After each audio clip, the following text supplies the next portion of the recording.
In the game of football, there are many levels of play. The common thread that runs through them all is the desire of every player and coach to attain a level above all others, to rise to the pinnacle of his sport, to be called champion.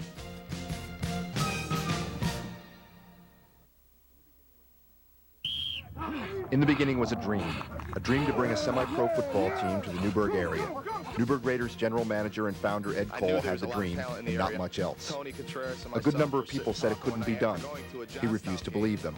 They said nobody would support a team, but they did. And so in January of 1991, with the support of the city of Newburgh, the Delano Hitch Restoration Fund, and Coca-Cola, the dream became a reality.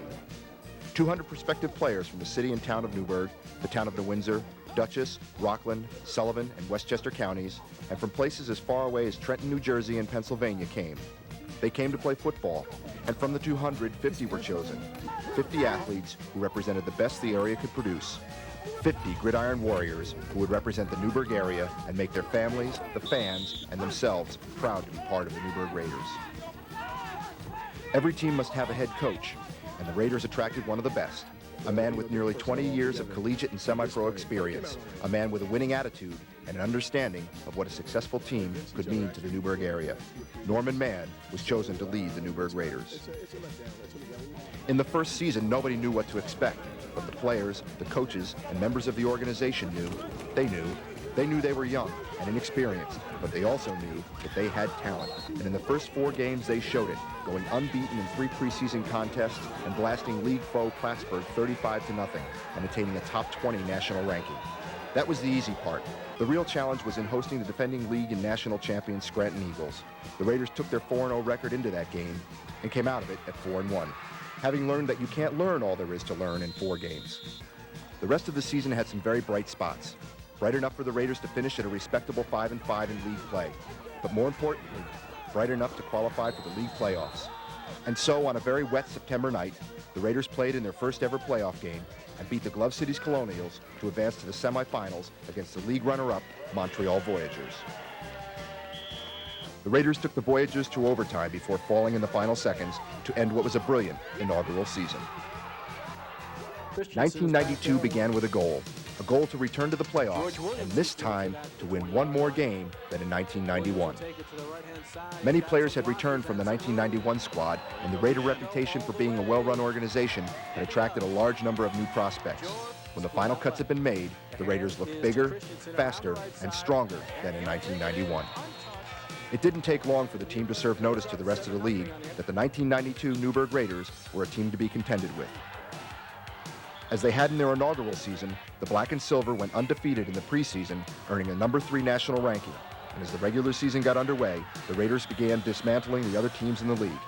The tenacious Raider defense pummeled opponents, including the defending league champions Scranton Eagles. Whispers of an undefeated season began to circulate.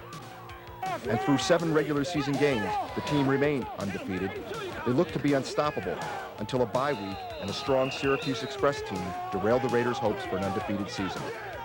Syracuse let the Raiders know that the rest of the league was not going to just lay down, and in Week 9, they beat the Raiders 34-20. In Week 10, the Raiders traveled to face arch-rival Scranton on a cold night in Pennsylvania and dropped their 2nd game in a row, falling to 7-2 and into 2nd place in the league standings with just 1 game remaining in the regular season. After a spectacular season, the Raiders were in danger of letting down in the final weeks and missing the opportunity to attain a goal they had set earlier in the year of advancing 1 more game in the playoffs. The final game of the regular season found the Raiders in the Great White North to face the Montreal Condors. The Raiders had blasted the Condors in week number 5 in Newburgh 55-6, so the Condors were looking for some payback. The Raiders were looking for a tune-up to the playoffs, and that's exactly what they got. Running back Ed Christensen wrapped up the league rushing title in championship style, racking up 194 yards on 25 carries and 2 touchdowns to finish the regular season with a total of 863 yards, 127 carries, and 13 touchdowns. Christensen's partner in the backfield, George Williams, missed the Montreal game with an injury. He finished the season as runner-up to the rushing title with 790 yards on 140 carries and 12 touchdowns. Quarterback Pat Ryder threw 3 touchdown passes, and the Raiders pounded the Condors 34-14 and got their needed boost heading into the EFL playoffs. The Raiders finished the season in 2nd place behind Syracuse and received a first-round bye. They would have to wait 3 weeks before their first game in the 1992 playoffs, a double-edged sword for head coach Norman Mann.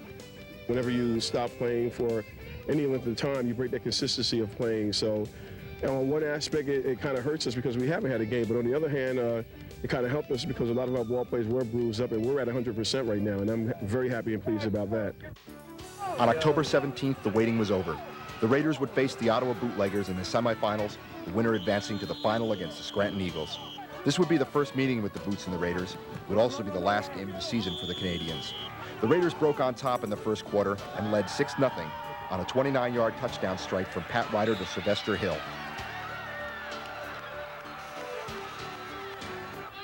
A second quarter touchdown and conversion gave the visitors the lead at the half, 7-6.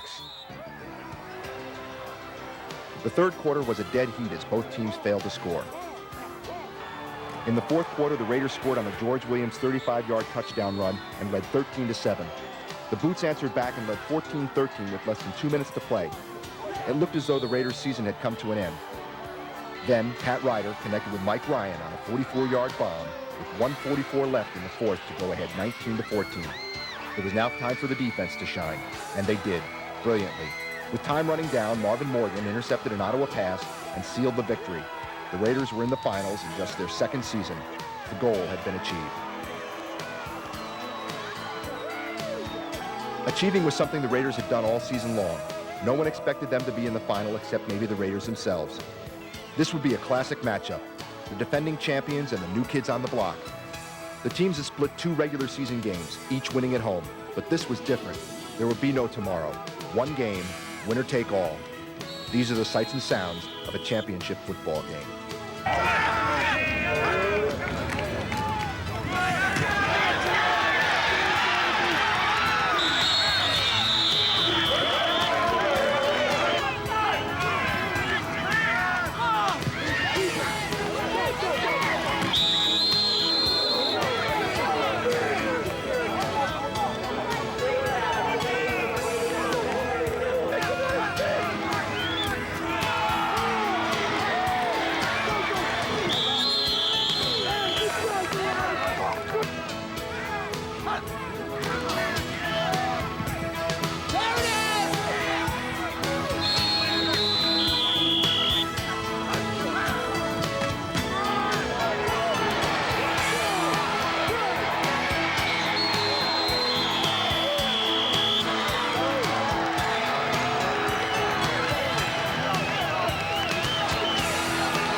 That's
it.